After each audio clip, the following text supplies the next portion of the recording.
하나님 말씀 봅니다.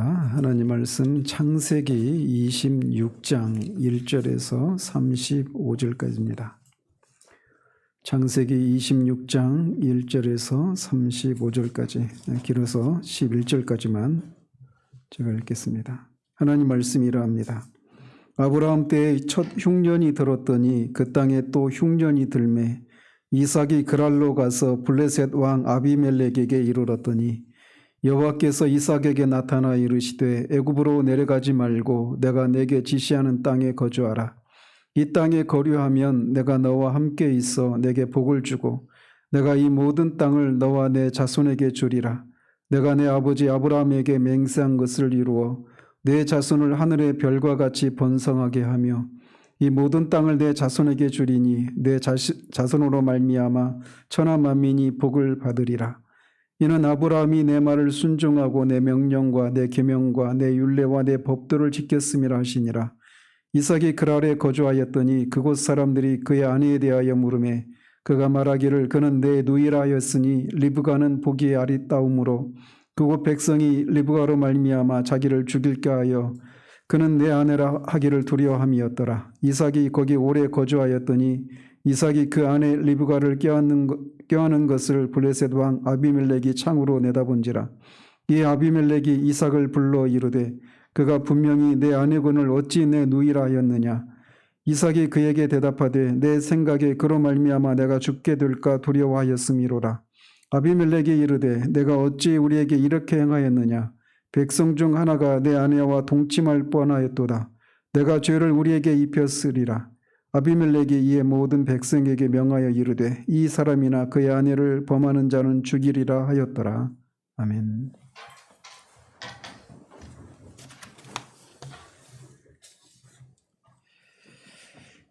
지난번은 25장을 통해서 야곱과 에서의 출생과 또 이 에서가 팥죽 한 그릇에 장자의 명분을 판 그 사건을 통해서 에서와 이 야곱의 이 긍정적인 면과 부정적인 면 이런 내용들에 대해서 살펴봤습니다.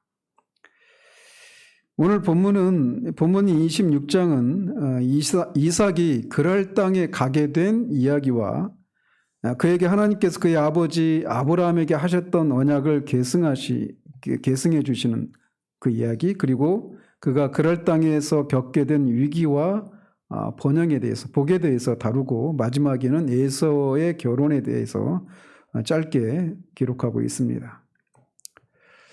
여러분이 그 창세기를 보시면 아시겠지만 이삭은 아브라함과 야곱과는 달리 그렇게 눈에 띄는 그런 삶을 살지 않았습니다. 대부분 조용하게 그의 생애를 보냅니다. 그래서 이 구원의 서정에서 볼 때 이 이삭을 구원의 서정 가운데서 거듭남의 중생에 그렇게 비유하고 있습니다.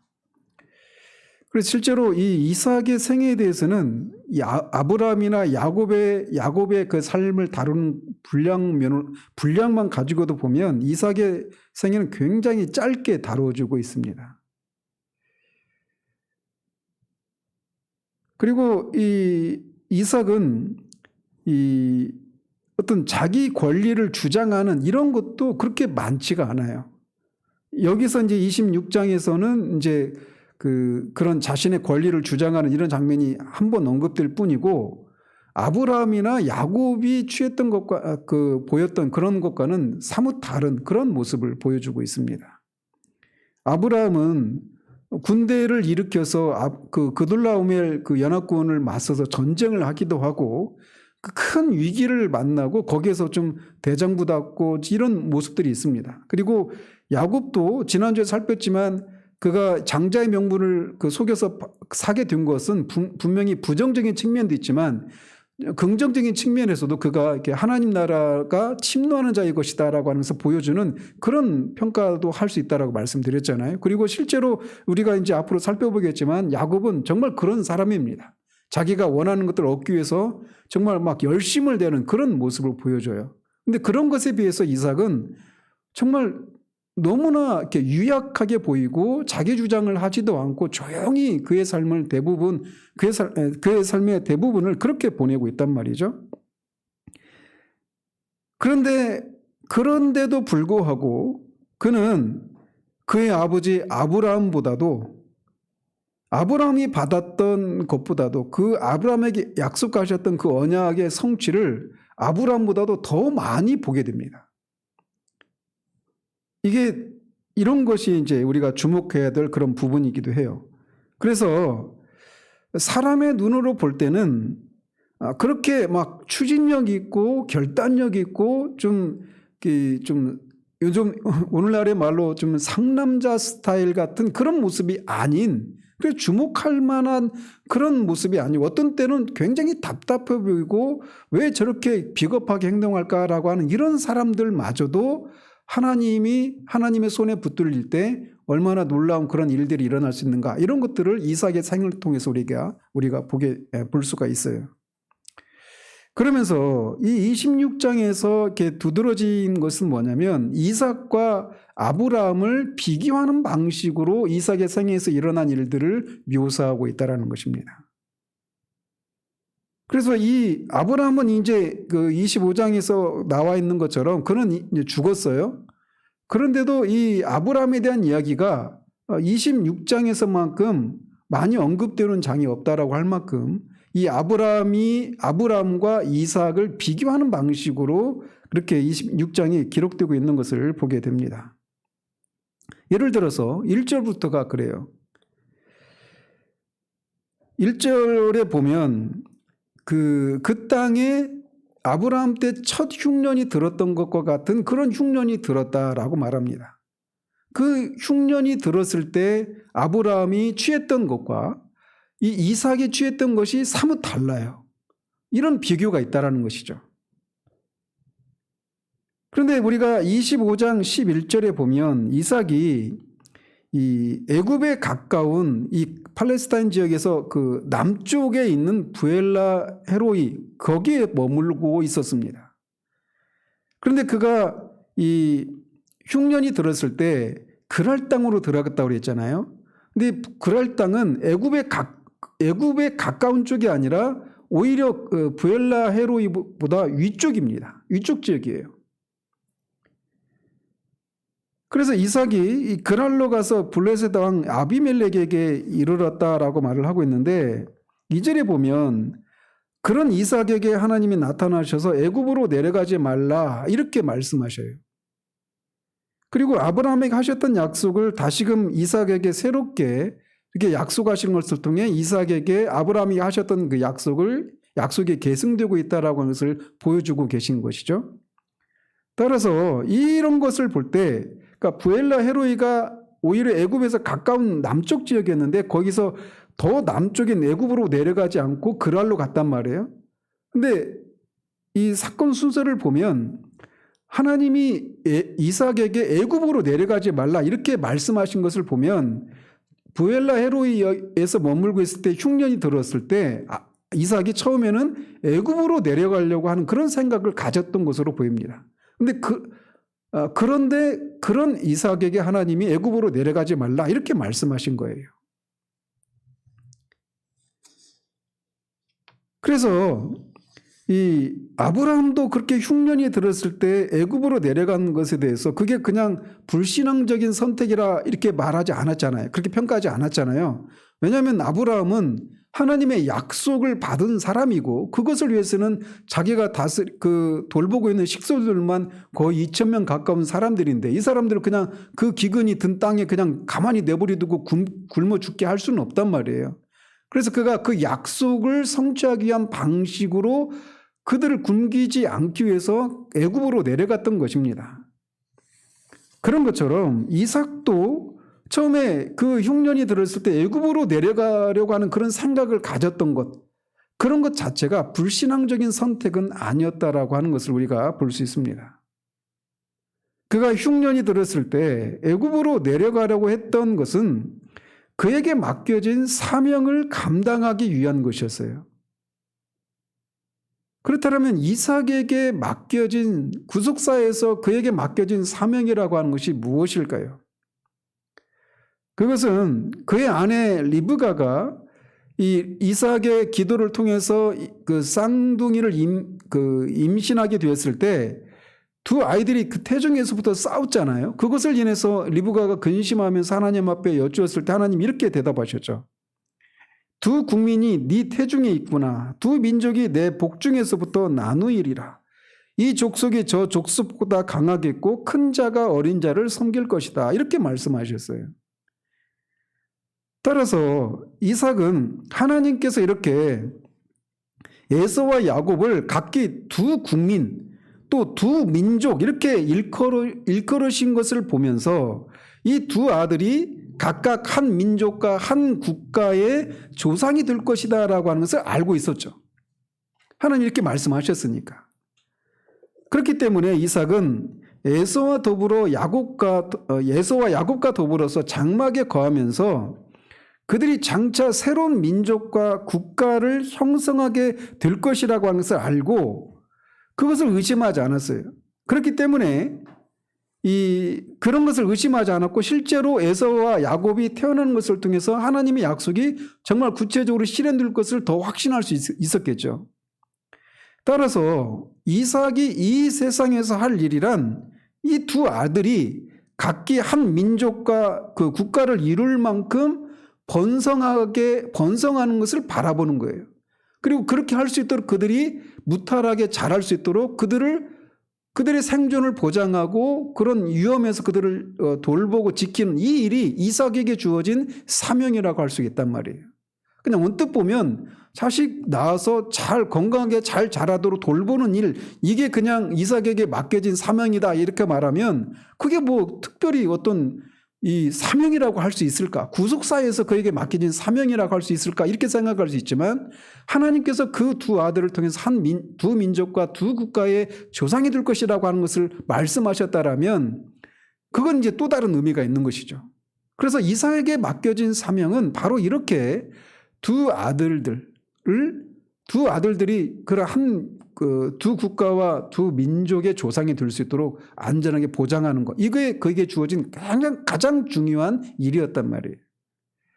그에게 주어진 것은 하나님 나라를 그가 건설하는 것도 아니었고 하나님의 이름을 온 세상에 전파하는 그런 일도 아니었습니다. 오직 에서와 야곱이 장성해서 각기 한 민족을 이루기 위해서 자손들을 많이 번창하는 것을 지켜보고 그렇게 도와주는 것이 이삭에게 주어진 사명이었어요. 따라서 이삭은 자신이 존재하는 의미가 바로 그런 것이라고 하는 것을 바르게 파악하고 있었기 때문에 그 하나님 나라가 진행되어 가는 과정에서 야곱이 한 민족을 이룰 만큼 번창하는 것이 중요하다라는 사실들을 알고 있었던 것이죠.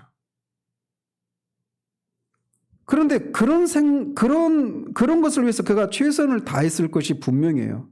그런데 그런 속에서 그 땅에 흉년이 들었던 겁니다. 그렇기 때문에 이삭으로서는 그런 위기에서 에서와 야곱을 보호하기 위한 조처를 취하는 것은 너무나 타당한 일이었어요. 비록 그 땅이 이삭이 지금 머물고 있는 그 땅이 장차 하나님의 나라를 건설하기 위한 약속으로 주어진 약속의 땅이었지만 일단은 그 땅을 떠나지 않을 수 없었던 거예요. 거기서 생존의 위협을 받고 있는 그런 상황 가운데서 말이죠. 그래서 처음에는 이삭이 이 애굽으로 내려가려고 하는 그런 생각을 가졌던 것으로 보여집니다. 이삭이 약속의 땅을 떠난다라고 하는 것은 결코 쉬운 일이 아닙니다. 더욱이 언제 돌아올지 모르는 그런 기약이 없는 길이었기 때문에 그 땅을 떠나는 것은 그에게 그 땅을 떠나고자 그렇게 마음을 이렇게 먹는 것은 결코 쉬운 일이 아니었던 거예요. 그렇지만 이삭은 이런 흉년으로부터 두 아들의 생존을 보호할 그런 역사적인 사명을 가지고 있었기 때문에 가나안을 떠날 수밖에 없었던 것이고 그런 이삭의 판단은 이런 의미에서 옳았던 판단이었다라는 것이죠. 그런데 그렇게 약속의 땅을 떠나서 애굽으로 가고자 한 이삭에게 하나님께서 그 땅을 떠나지 말라라고 말씀하신 것입니다. 여호와께서 그에게 애굽으로 내려가지 말고 내가 네게 지시하는 땅에 거주하라 라고 명령하셨어요. 그런 것으로 보아서 그가 아버지처럼 행하는 문제를 심사숙고했다라고 하는 것을 우리가 여기서도 유추할 수 있는 거예요. 이 상황이니까 아버지가 이 흉년이 들었을 때 애굽으로 갔던 것처럼 나도 그 길을 따라가야 되는 거 아닌가 이런 생각을 했던 것이죠. 근데 그런 그에게 하나님이 떠나가지 말라라고 명령하신 거예요.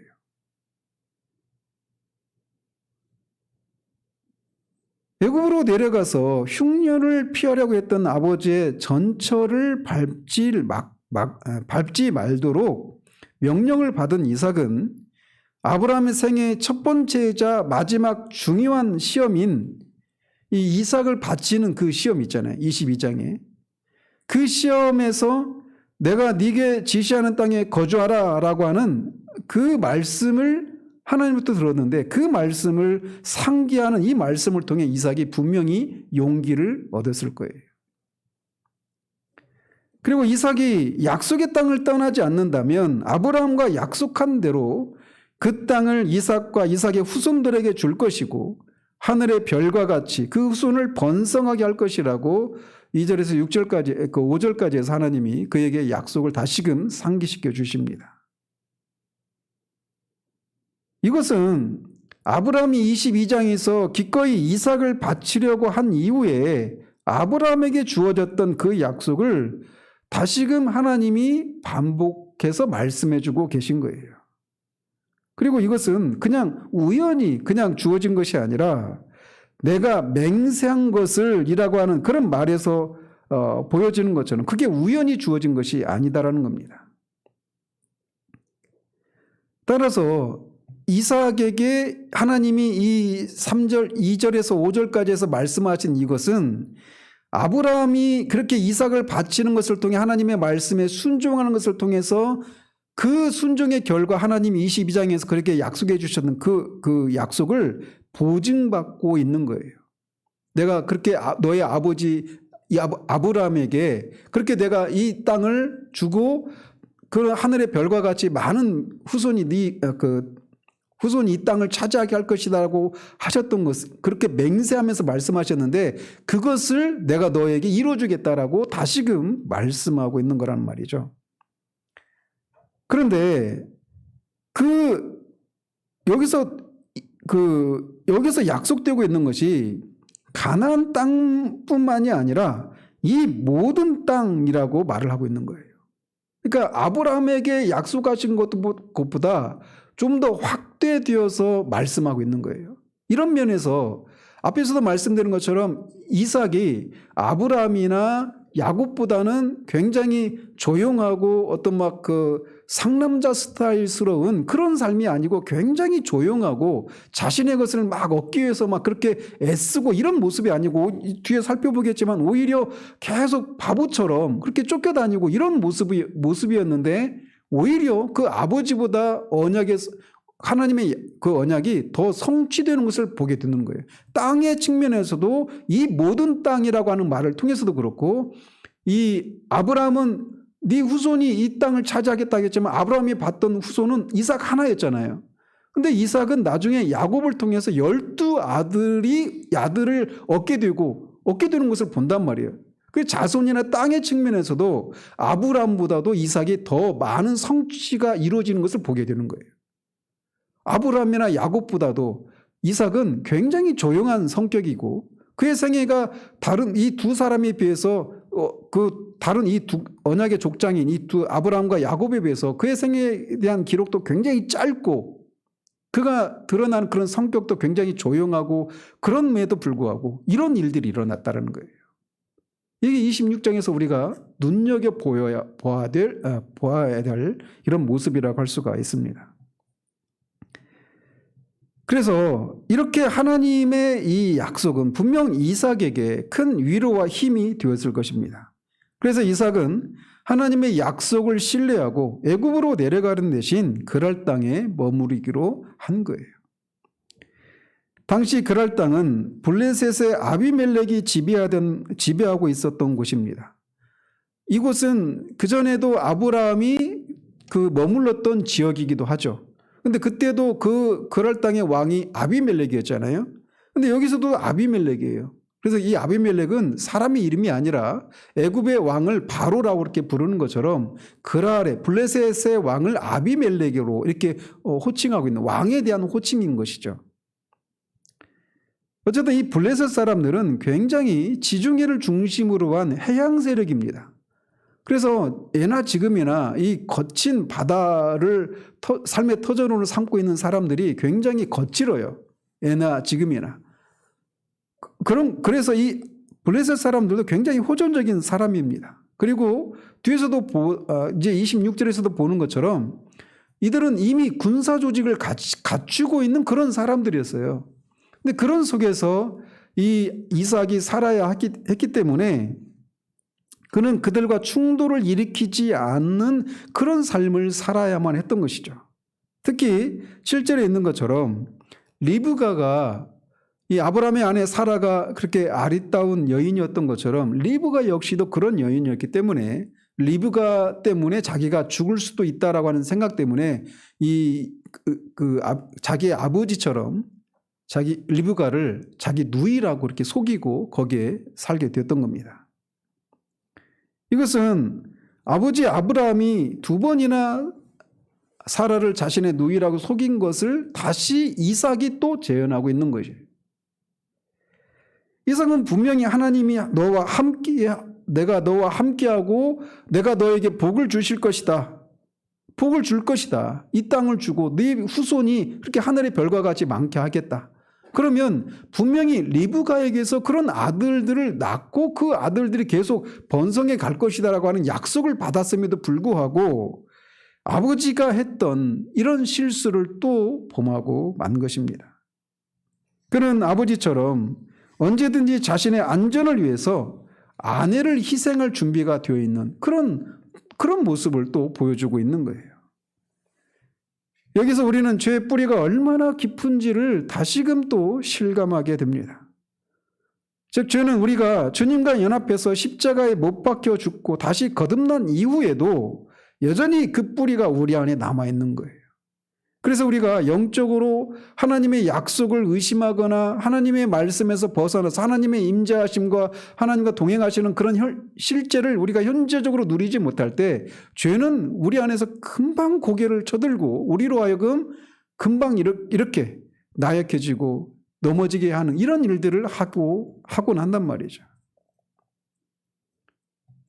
다시 한번 말씀드리지만 이삭이 앞에서 언급한 것처럼 그의 아버지보다 언약의 성취를 더 목격하게 된 것은 그가 철저히 하나님의 말씀에 순종하고 계명에 복종한 그런 결과 때문이 아니라고 하는 것을 여기서도 우리가 다시금 확인하게 되는 겁니다. 하나님의 은혜로 그가 그런 언약의 성취를 더 많이 보게 되었다라고 말씀을 드릴 수 있는 거예요.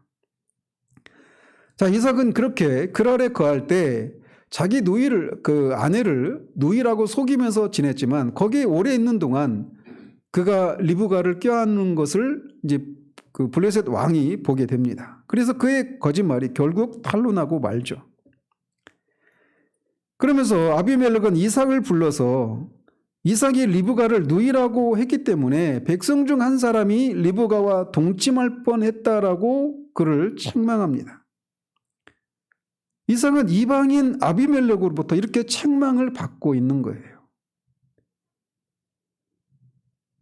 우리는 여기서 이삭이 거짓말을 함으로써 다른 사람들로 하여금 죄를 범하게 할 뻔했을 뿐만 아니라 그로 인해서 하나님을 모르는 이방인으로부터 책망을 받음으로써 그가 섬기는 하나님의 영광에 누를 끼치고 있는 것을 여기서 보게 됩니다. 자녀들이 잘못하면 그 자녀의 부모가 욕을 먹는 것처럼 하나님의 백성이 잘못 행하게 되면 결국 그것은 하나님께 욕이 되는 것을 초래하게 된단 말이죠. 따라서 우리가 이 땅에서 하나님의 백성으로서 구별된 삶을 살아야 될 이유는 바로 여기에 있는 거예요. 우리의 삶과 존재를 통해서 하나님의 어떠하심이 드러나기도 하고 또는 하나님의 영광을 가리는 그런 일이 있기 때문에 우리가 죄를 죽이고 실제적인 거룩함을 이루기 위한 이런 삶을 살아야 될 이유가 바로 거기에 있는 것입니다. 하나님의 영광을 위해서예요. 성화의 동기는 바로 여기 있습니다. 하나님의 영광을 위해서 우리가 이 땅을 살아야 한다는 사실입니다. 성도들은 구별된 사람들입니다. 그래서 하나님의 영광을 드러내도록 하기 위해서 세상에서 구별해서 그렇게 하나님의 영광을 위해서 살도록 부르심을 받은 구별된 존재들이에요. 그래서 성도들이 이 땅에 사는 이유는 그런 세상 가운데서 하나님을 섬기는 백성으로서 구별된 삶을, 하나님의 뜻에 부합하는 그런 삶을 사는 그런 구별된 삶을 통해서 그 어두운 세상에 빛이 되는 그런 역할을 하도록 부르심을 받은 존재들이란 말이죠. 그렇기 때문에 성도들의 삶은 그냥 그 마을 위에 있는 그 등대처럼 세상이 성도들의 일거수일투족을, 또 성도들의 모임인 교회의 일거수일투족이 세상에 그냥 고스란히 드러날 수밖에 없는 거예요. 아무리 내가 신자라고 하는 삶을, 정체를 드러내지 않은 채 조용히 그렇게 믿고 그렇게 살려고 해도 그것이 가능하지 않단 말이에요. 누군가가 우리의 삶을 지켜보면서 우리가 섬기는 하나님의 어떠하심이 우리들의 삶과 행동과 그런 말과 이런 삶의 추구하는 것들을 통해서 우리가 섬기는 하나님의 영광이 가려지기도 하고 드러내기도 하는 그런 존재가 바로 우리들이라는 것을 보게 됩니다. 그런데 이삭이 그 일에 실패하는 거예요. 그래서 이방인으로부터 책망을 받고 있는 이런 모습을 보여주고 있단 말이죠. 저는 오늘날 한국 교회가 우리 사회 속에서 이렇게 책망을 받고 있는 것은 아닌가라고 하는 두려움을 가집니다. 특별히 언제나 이 세상의 역사를 돌아보면, 교회 역사를 돌아보면 이 세상에 어떤 큰 위기가, 전쟁이나 어떤 큰 전염병이나 어떤 위기가 도래하면, 국가적인 어떤 재난이 있을 때 늘 교회 역사를 돌아보면 그렇게 됐을 때 오히려 그런 재난과 고난을 통해서 오히려 사람들로 하여금 자신의 삶을 돌아보고 그들의 창조자 하나님을 생각하게 되는 그런 계기가 되곤 했어요. 그래서 오히려 그런 위기를 끝나고 나면 교회가 다시금 하나님을 찾는 사람들로 채워지는 일들이 역설적으로 일어나곤 했단 말이죠. 그러나 지금 코로나 사태가 지금 진행되고 있는 2년이 지금 3년째 진행되고 있는 이런 상황 가운데 오히려 우리는 한국교회는 이 환난을, 이 고난을 인해서 교회가 더 어려움을 겪게 되는 전도의 그런 걸림이 되는 그런 일들이 일어나고 있는 것은 아닌가라고 하는 생각들을 가지게 됩니다.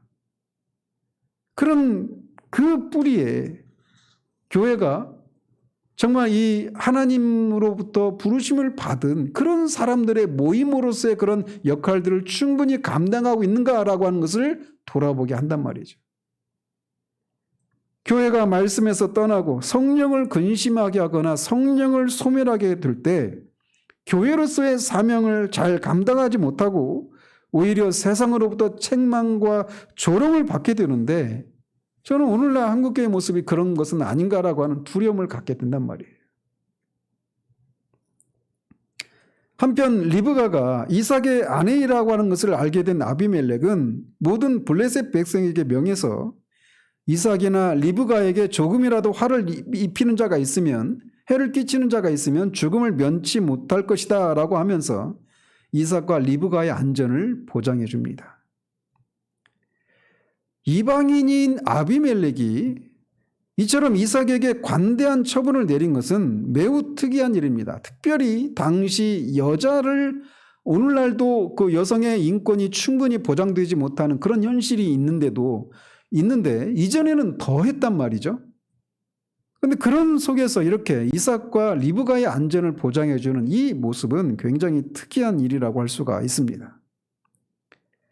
이삭과 그의 아내는 그들의 어리석음으로 인해서 초래된 이런 공경 가운데서 이렇게 하나님의 자비하심과 이방인 왕의 신실함에 의해서 벗어날 수 있게 되었습니다. 그런데 이렇게 이삭이 실수를 했음에도 불구하고 이삭은 하나님의 철저한 보호 아래서 그랄 땅에 머물 수 있었습니다. 그러면서 하나님께서는 이삭에게 각별한 복을 주시는데 그가 이 100배의 수확을 얻게 되고 많은 양과 소가 떼를 이루고 많은 종들이 그에게 있음으로 인해서 그가 큰 부자가 되게 하시는 복을 그에게 주십니다. 그가 실수를 저지르고 그 실수를 통해서 하나님의 영광이 가려지는 일이 있었음에도 불구하고 언약에 신실하신 하나님이 이삭에게 이런 복을 주시는 거예요. 이것은 약속의 땅을 떠나지 않으면 하나님께서 복을 주시겠다라고 하는 약속의 성취이기도 한 것이죠. 하나님을 믿은 이삭은 흉년으로 말미암아서 닥친 그런 생존의 위협 앞에서 하나님의 약속을 믿고 약속의 땅을 떠나지 않음으로써 이 하나님의 나라를 너의 후손을 통해서 건설하겠다라고 하는 하나님의 언약을 확인할 수 있는 은혜를 입었던 것이죠. 자, 이렇게 하나님으로부터 이삭이 큰 복을 누리게 됩니다. 그런데 그런 것을 인해서 이삭이 블레셋 사람들로부터 시기를 받게 됩니다. 그 내용이 12절에서 22절까지 기록되고 있어요. 이삭이 부자가 되자 그를 시기한 블레셋 사람들이 아브라함 시대에 팠던 그런 우물들을 모두 메워버렸습니다. 그리고 아비멜렉도 이삭을 두려워해서 그를 그랄 땅에서 나가라고 그를 쫓아냅니다. 이 가나안 땅에서 물이 부족한, 특별히 목축을 하는 이 일을 하고 있었던 이 이삭에게 우물이라고 하는 것은 매우 생사를 가르는 그런 중요한 문제인 거예요. 이 로이드 존스 목사님이 이 본문을 통해서 이 위기를 맞았던 이삭이 그가 아브라함 때 팠던 우물을 파고 또 그 아브라함 때 팠던 우물을 블레셋 사람들이 흙으로 오물로 다 메워버린 이 장면을 통해서 부흥이라고 하는 이 설교 속에서 이 본문을 다루고 있습니다. 그가 이삭이 이 위기를 어떻게 타게 했는지, 그리고 블레셋 사람들이 아브라함이 팠던 그 우물을 막았는데 블레셋 사람들이 막은 그 흙이나 그런 장애물들은 오늘날 어떤 것들인지 이런 것들을 부흥 시리즈에서 이렇게 말을 하고 있어요. 제가 이 본문을 지나면서 이거를 우리 교회에서 한번 로이드 목사님 부흥 그 책을 한번 다뤘잖아요. 근데 새로 오신 분도 있고 제가 이렇게 지나면서 볼 때 여러분들이 다는 아닌데 한번 말씀을 오전 예배나 이렇게 오전 예배만 나오시는 분들이 계시잖아요. 그러면 이 오전 예배 했던 설교 이외에는 오전 오후나 뭐 다른 예배 때 드렸던 설교는 막 애써 찾아서 듣는 그렇지 않은 분들이 우리 교회에도 있어요. 그리고 뭐 오전 예배에 참석을 안 했다. 그래서 설교를 못 들었다. 그러면 그거를 유튜브나 이렇게 카페에 올려놓는데 그거를 찾아가지고 이렇게 다시 듣고 하는 이러기를 바라는데 그래서 그런 걸 만들어 놨는데 그렇지 않은 것이 그런 현실이 있어요. 그래서 제가 이 본문을 한번 이렇게 부흥에서 한번 그 부흥이라고 하는 그 수요 기도회 때 했던 건데 그때 그 예배 현장에서 들었던 분이 제 아내하고 강 집사님 두 분밖에 없었어요. 현장에서. 그리고 그때는 또 유튜브도 없었던 때거든요. 그래서 이거를 여러분들이 들으신 분이 계실까? 또는 개인적으로 그 로이 존스 목사님의 그 부흥이라는 책을 읽었을까? 이런 의심? 이런 게 제 안에 있어요. 그래서 이거를 다시 한번 이렇게 오전 예배 때 이 본문이 나온 김에 한번 다룰까? 이런 생각도 있습니다. 아직 결정이 안 됐는데 좀 여러분이 꼭 듣기를 바라거든요. 어쨌든 이 우물을 막는 이 일은 단지 그냥 파면 되지 이런 문제가 아니에요. 이거는 생존을 위협하는 아주 본질적인 위협에 해당되는 겁니다. 사람도 그렇고 이 양떼들이나 소떼들에게 물이 없으면 하루도 못 가서 다 죽고 말아요. 근데 그 우물을 막아버렸단 말이에요. 물을 확보하지 못한 상태에서는 기업을 세워나갈 수가 없죠. 따라서 이 문제는 생사를 가르는 본질적인 문제였던 겁니다. 따라서 우물을 확보했다라고 하는 것은 거기에 삶의 기반을 두고 있다라고 하는 것을 말하는 거예요. 즉 기업을 이루기 위한 그런 기본적인 것이 물을 구하는 문제였던 거예요. 그렇기 때문에 고대에서 이 한 사람의 부를 측정하는 한 단위가 얼마나 많은 우물을 소유하고 있는가, 이것도 굉장히 중요한 그런 기준이 되었던 것이죠. 이런 이유 때문에 블레셋 사람들은 자기들의 땅에서 우물을 확보하고 있는 이삭에 대해서 불만을 가지지 않을 수 없었던 겁니다. 그래서 블레셋 사람들은 이삭이 판 우물마다 시비를 걸고 힘으로 그 우물을 빼앗았습니다. 그래서 아브라함 때 아버지 때 팠던 우물을 하니까 거기서 물을 얻으니까 거기를 흙으로 메우고, 거기서 또 다시 이제 우물을 팠는데 그 우물을 또 뺏어요. 그래서 에색이라고 하는 이름을 붙이죠. 또 신나라고 하는 이름을 붙이고 르호봇이라고 하는 이름을 그렇게 붙이도록 계속해서 우물을 파면 또 뺏고 우물을 파면 뺏고, 이런 식으로 그렇게 그때마다 이삭이 우물을 양보하고 계속 쫓겨 결국은 브엘세바에까지 이르게 됩니다. 이런 이삭이 하나님이 주신 복을 누렸단 말이에요. 하나님이 약속하신 땅에 거하면서 하나님이 주신 복을 누렸어요.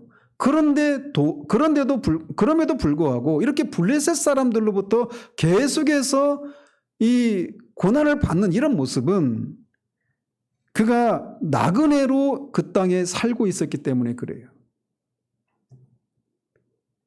나그네로서 블레셋 땅에 살고 있는데 그 사람들보다 더 잘 사는 거예요. 그러니까 우리도 마찬가지죠. 외국에서 외국인 노동자가 우리나라에 들어와서 살고 있는데 우리보다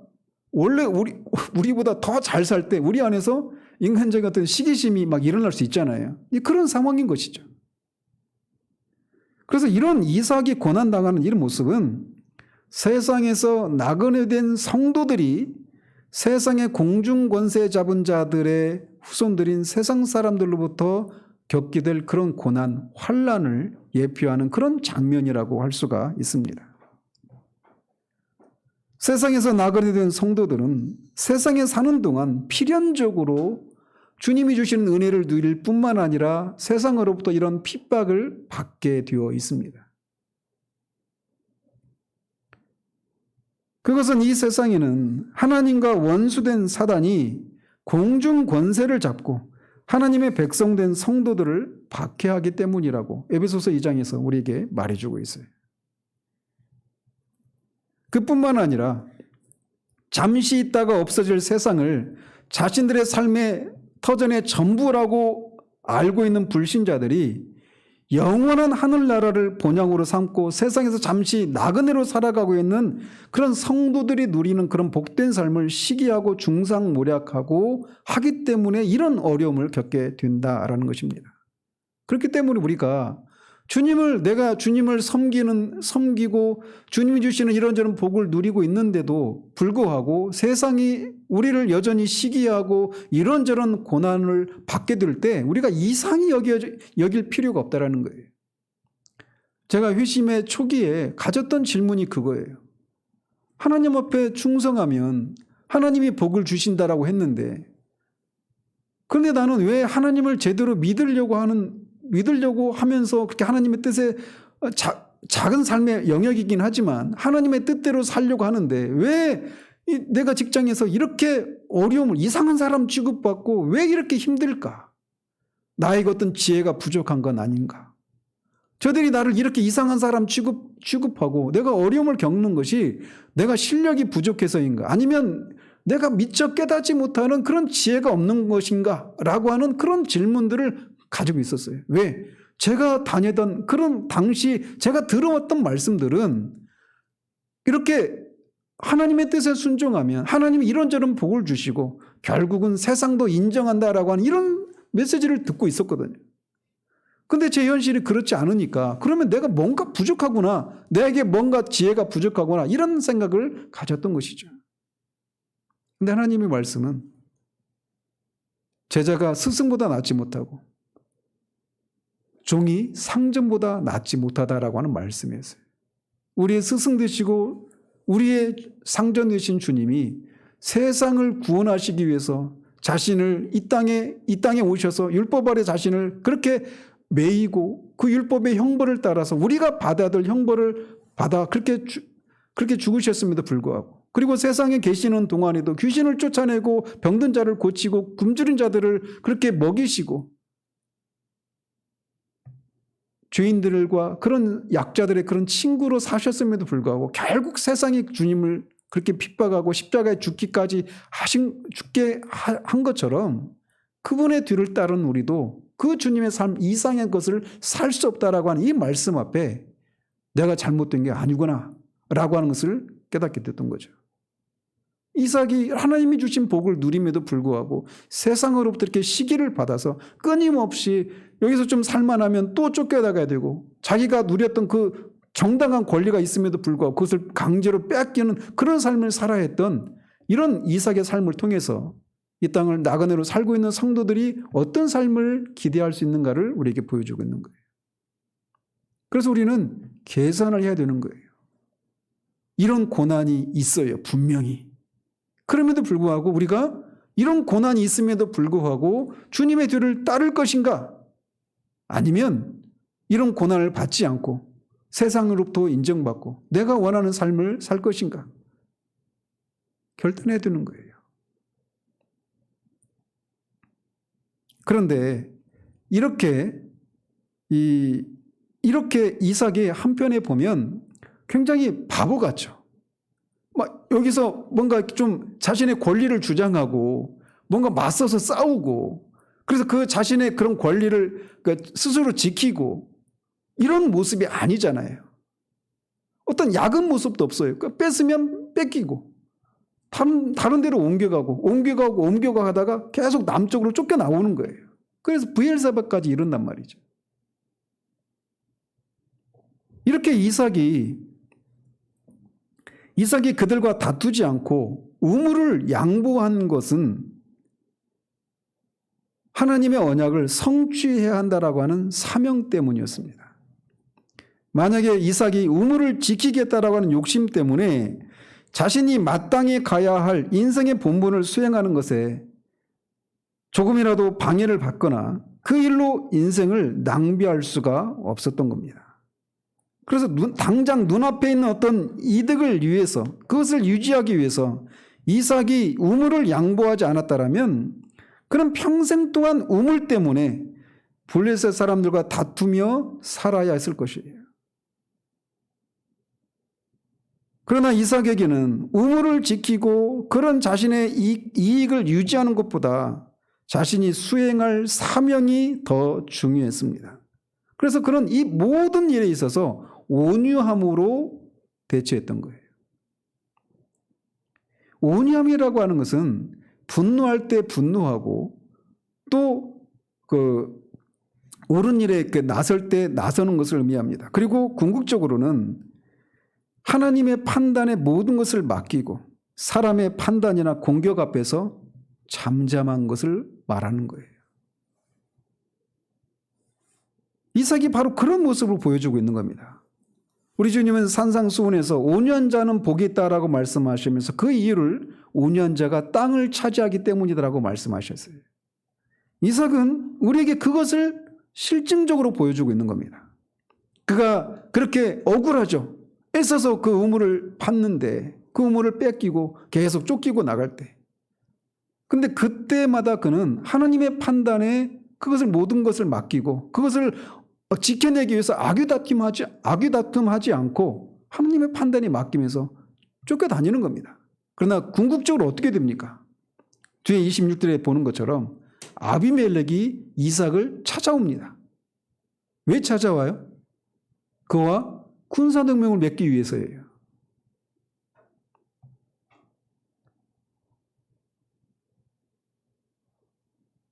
주님은 온유한 땅을 차지한다라고 말씀하셨는데 하나님께서 바로 이삭이 이 세상에서 살아가는 데 있어서 불이익을 당하지 않도록 그가 가는 곳마다 쉽게 우물을 얻을 수 있도록 은혜를 주신 것을 통해 그것을 보여주셨던 겁니다.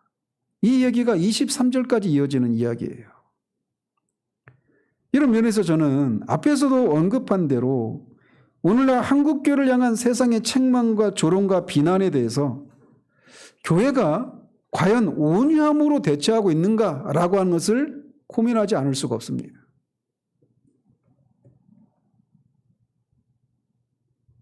정부를 향해서 목소리를 높이는 분들이 저를 비난할 수도 있어요. 그런데 성경적인 원리는 뭐냐? 온유함으로 대처하는 거예요. 계속 말씀드리지만 사도 바울도 그렇고 베드로도 그렇고 요한도 그렇고 그들은 한결같이 그렇게 핍박을 받는 억울한 일을 당하는 상황 가운데 자신의 어떤 권리를 주장하고 자신의 목소리를 어떤 세력을 규합해 가지고 자신의 목소리를 높이고 이런 방식으로 대처하지 않았어요. 우리 주님도 마찬가지로 온유함으로 대처했단 말이에요. 그리고 그 온유함으로 대처하는 것에 전형적인 모습이라고 할 수 있는 이 이삭이 그랄 땅에서 블레셋 사람들에게 계속해서 억울한 일을 당하고 하는 것 속에서도 온유함으로 대처하는 것을 통해 궁극적으로는 그가 승리하는 모습을 보여주고 있단 말이에요. 이게 이 땅을 살아가는 우리 신자들의 삶의 모습이어야 한다는 것이죠. 그래서 결국 그는 부엘세바에 이르게 되는데 그런 이삭에게 여호와 하나님께서 다시금 나타나셔서 나는 네 아버지 아브라함의 하나님이니 두려워하지 말라. 내 종 아브라함을 위하여 내가 너와 함께 있어 내게 복을 줘. 내 자손이 번성하게 할 것이다라고 약속을 하십니다. 이것은 우물 때문에 3번이나 계속 거처를 쫓겨다녔던 이 이삭을 향해서 하나님이 위로하시는 말씀으로 다가왔을 거예요. 두려워하지 말라라는 겁니다.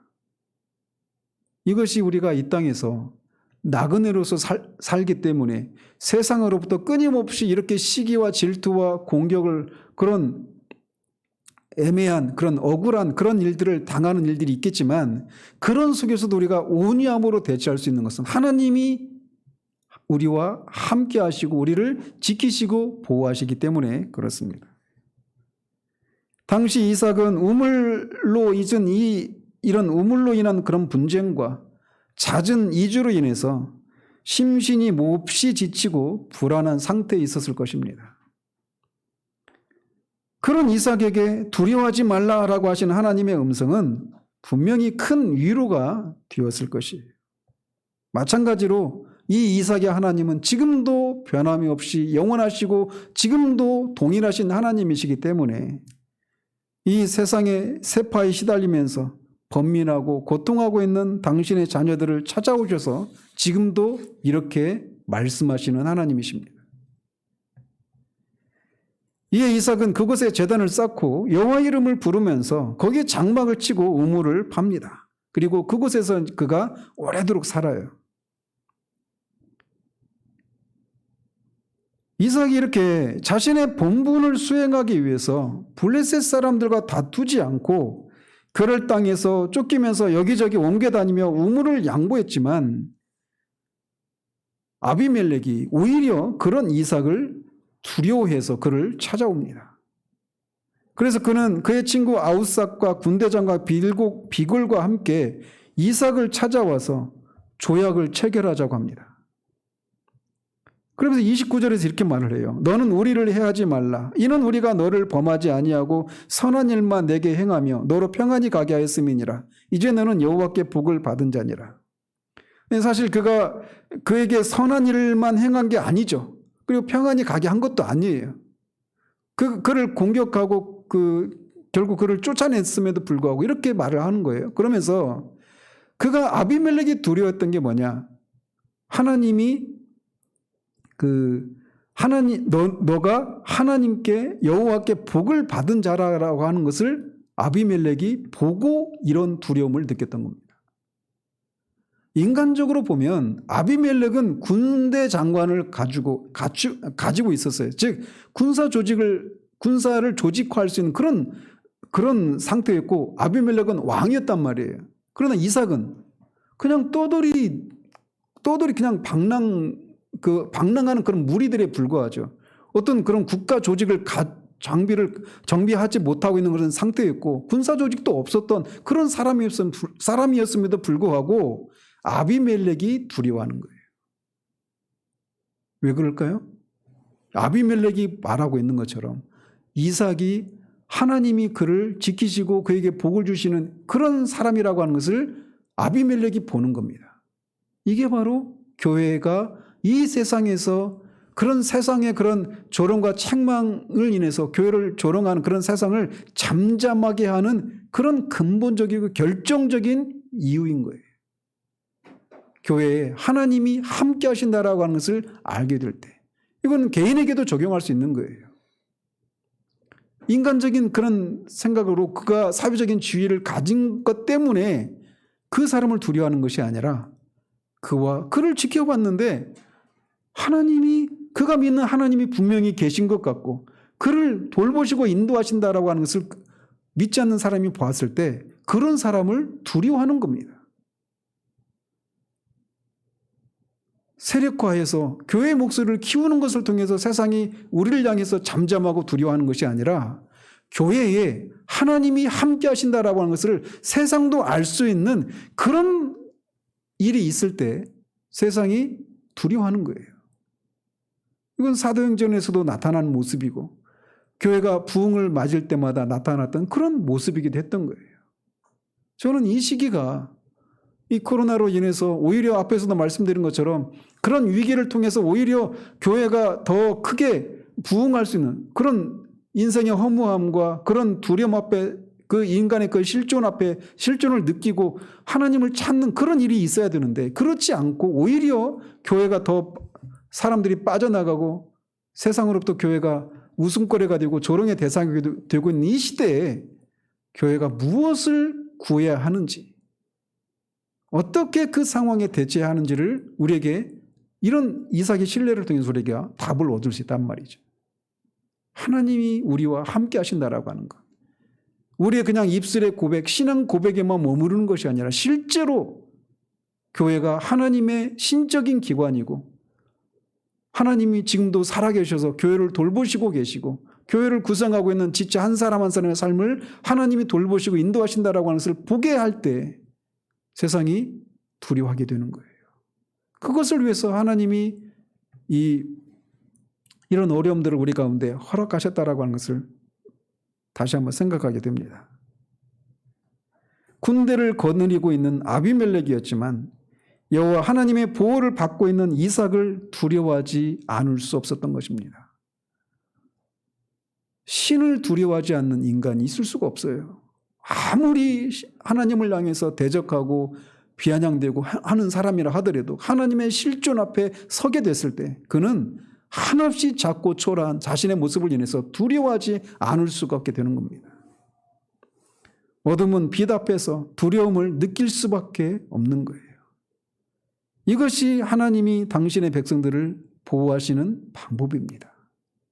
오늘날 우리는 십자가 신학은 사라지고 영광의 신학이 그 자리를 차지하고 있어서 교회가 많은 사람들로 채워지고 유력한 사람들로 채워지고 사회의 그런 유력한 그런 자리에 많은 그리스도인들이 자리하고 있어야 세상이 교회를 두려워한다라는 생각들을 합니다. 마찬가지로 개인적인 삶을 향해서도 마찬가지예요.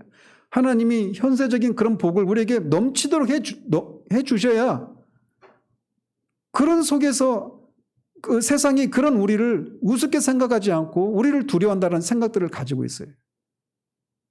그런데 이삭의 이 시를 통해서 우리는 그런 생각들이 성경적인 그런 하나님의 백성들을 다루시는 그런 방법이 아니라고 하는 것을 우리에게 보여주고 있는 거예요. 우리는 이 세상에 살면서 우리도 모르게 이 세상에서 통용되고 있는 그런 생각들에 우리가 그런 것들에 노출되어 있어요.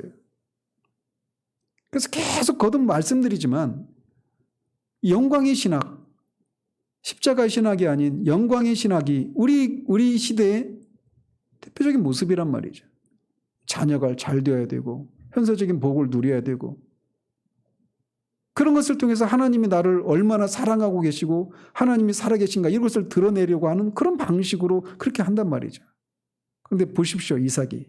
아비멜렉이 이삭을 왜 두려워하고 그렇게 먼저 찾아왔는지. 이삭이 한 일은 아무것도 없습니다. 하나님의 인도하심을 쫓아서 그 모든 상황 가운데 자신의 사명을 감당하기 위해서 그 작은 눈앞에 있는 이익을 빼앗기지 않기 위해서 악유다툼하는 그런 모습으로 살지 않고 온유한 모습으로 그 삶을 그 모든 상황을 대처해 나갔던 거예요. 근데 그 결국이 뭐예요? 온유한 자가 땅을 차지한다라고 하는 그 말씀이 실제이라고 하는 것을 보여주는 결과를 그가 맞이했던 것이죠.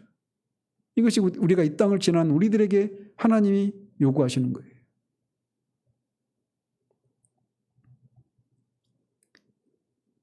교회에 하나님의 일하심과 임재하심이 거부할 수 없이 나타날 때 세상은 교회를 두려워합니다. 이것이 부흥회 때 일어난 일이에요. 뿐만 아니라 이삭의 바른 삶을 통해서 아비멜렉은 하나님의 존재와 그분의 위엄을 깨닫고 인정하게 되었던 겁니다. 그것이 세상에서 교회가 존재해야 될 이유예요. 그것이 아까 집사님 기도하신 것처럼 우리의 삶과 존재를 통해서 그렇게 하나님의 어떠하심을 드러내는 것, 그것이 우리 개인의 삶의 이유인 것입니다. 그 삶의 목적을 가지고 하나님이 우리에게 주신 그 날마다의 삶 가운데서 하나님의 인도하심과 판단에 우리의 삶을 맡겨드리고 그렇게 온유한 모습으로 삶을 살아갈 때 이런 삶의 결과들이 도출되는 거예요.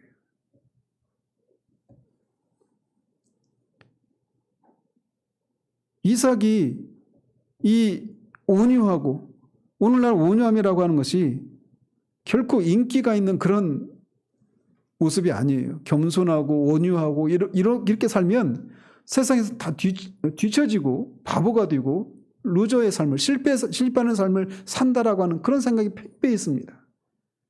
교회에서조차도 그래요.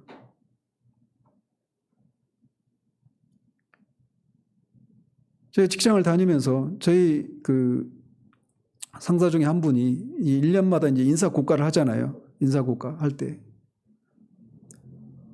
제 대학교 선배님이셨는데 그분이 저를 가장 미워했어요. 아이러니하게도. 근데 고과를 이렇게 줄 때, 인사고과를 할 때 그분이 가장 평가를 아주 박하게 했어요.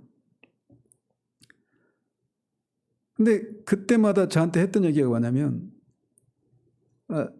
요즘은 셀프 셀링하는 시대라는 거죠. 그러니까 스스로 자기를 이렇게 파는 거예요. 내가 얼마나 많은 일들을, 이렇게 회사라면, 직장이라면 내가 얼마나 실력자고, 얼마나 열심을 냈고, 얼마나 큰 성과를 냈는지 이런 것들을 자꾸 드러내고 해야 된다라는 것이죠. 근데 이제 그분이 볼 때 제가 그러지 않는다라는 거예요. 그런데 10년의 직장 생활을 마치고 제가 내린 결론이 뭐냐? 하나님은 하나님의 뜻대로 살려고 하는 자들을 결코 내버려두지 않으신다는 거예요. 그리고 그것을 퇴사할 무렵에 여러 사람들의 고백을 통해 그거를 확신할 수 있었어요. 제 3년 후배였던 친구가, 제가 10년 다녔으니까 그 친구와는 7년을 같이 지냈잖아요. 자기도 예수님을 믿겠대요. 제가 그 과장님, 저를 보니까 이 세상에서 어떤 일을 만나도 다 헤쳐나갈 수 있을 것처럼 보인다라는 거예요. 제가 뭘 한 게 아닙니다. 하나님의 뜻대로 살아갈 때 하나님이 분명히 그런 일들을 하셔요. 세상으로 하여금 하나님이 계시구나. 그리고 그 천지를 창조하신 하나님이 이 세상을 살아가면서 우리가 수많은 위기를 만나는데 그 하나님을 의지하고 하나님의 뜻대로 살아가는 자들이 이 세상에서는 바보 취급받고 이상한 사람 취급받고 하지만 결국은 아비멜렉이 이삭을 찾아와서 두려워서 먼저 찾아와서 동맹을 맺자고 하는 것처럼 하나님의 그런 존재와 하나님의 일하심을 인정하게 하는 그런 일들을 하신다라는 거예요. 이것이 우리가 이 땅을 살아가는 이유입니다. 이상은 그것을 아주 이런 신뢰를 통해서 우리에게 보여주고 있는 거예요. 마지막에 이 3절, 34절, 35절에 에서가 이 가나안 사람과 결혼한 것을 보여주고 있어요. 이것이 이제 삽입되어 있는 것은 앞에서 25장에서 에서가 태중이 있을 때 하나님이 에서를 버리시고 야곱을 택하셨잖아요. 근데 이게 하나님의 선택과 인간의 그런 자유의지가 어떻게 조화를 이루는지를 이 에서의 이런 모습을 통해 보여주고 있습니다. 에서는 결국 하나님의 아브라함이나 또는 이삭이나 또 야곱과 같이 하나님의 그 약속을 소유한 그런 하나님의 백성들과의 그런 결혼이 아니라 가나안 사람과 결혼한 것을 통해서 그것을 통해서 그가 하나님의 택함 받지 못한 사람이라고 하는 것을 드러낸다는 거예요. 하나님이 택하지 않았기 때문에 이런 삶을 사는 것이 아니라 이런 선택을 통해 그가 하나님의 택함을 받지 못한 사람이라고 하는 것이 드러나는 삶을 산다라는 것이죠. 어쨌든 이 이삭의 삶을 통해서 우리는 하나님이 온유한 자에게 약속하신 것이 정말 진리라고 하는 것을 우리가 다시금 확인하게 됩니다. 하나님은 그런 일을 통해서 이렇게 이런 이삭과 같은 사람, 아브라함이나 야곱과 비교하면 굉장히 소극적이고 소심하고 자기 주장하지 않고 막 추진력이 있고 결단력이 있어 보이지 않는 그런 사람임에도 불구하고 하나님의 판단에 맡기고 하나님의 인도하심을 받는 자들을 통해서 더 많은 언약의 성취를 이뤄내실 수 있다라고 하는 것을 우리에게 보여주고 있는 거예요. 내가 이 세상이 요구하는 그런 어떤 스펙을 갖추고 그런 성격의 그런 기질의 사람인가 아닌가는 중요하지 않습니다. 그가 어떤 성격을 가진 사람이고 어떤 스펙을 가진 사람이라 하더라도 그가 하나님의 뜻에 순종하고 하나님의 판단에 맡기며 그렇게 사는 사람인가가 그의 삶을 성패를 가른다라는 사실이에요. 기도하겠습니다. 하나님 아버지, 이삭이 흉년을 맞아서 애굽이 아니라 하나님의 약속을 따라 그랄 땅에 거하고 그것에 따라 그가 그 땅에 거했지만 여전히 그 안에 남아있는 그런 연약함을 인해 실패했음에도 불구하고 하나님이 약속을 성취하시기 위해서 그에게 복을 주시고 그가 하나님이 함께 하신다는 것을 보여주셨습니다. 그럼에도 불구하고 그가 그럴 땅에서 나그네로 살면서 그 원주민들인 블레셋 사람들에게 우물을 뺏기는 것을 통해 끊임없이 고난을 겪고 결국은 쫓겨나 그렇게 브엘세바에까지 이르게 되었지만 결국은 아비멜렉이 먼저 두려워해서 그를 찾아오는 이런 모습을 통해서 온유한자가 땅을 차지한다라고 하는 주님의 말씀이 진리인 것을 하나님 드러내는 이 사건을 살펴보았습니다. 우리가 이 땅을 지나면서 자기 주장하지 않고 자기의 이익을 우리가 스스로 쟁취하지 않으면 실패하는 것 같은 그런 삶을 산다라고 하는 이 생각이 팽배한 이 시대 가운데 하나님 이삭을 하나님이 이렇게 다루시고 그 이삭을 통해서 하나님의 언약을 어떻게 성취해 나가셨는가를 보며 우리도 하나님이 우리를 다루시는 그 방법에 순종하며 그런 삶을 쫓아가는 우리들 될 수 있도록 도우시기를 원합니다. 그래서 우리의 삶과 존재를 통해 하나님의 어떠하심을 드러내고 세상으로 하여금 그 하나님으로 인정하고 두려워할 수 있는 그런 일들이 우리의 삶을 통해 일어날 수 있도록 하나님 도우시기를 원합니다. 예수 그리스도 이름으로 기도합니다. 아멘.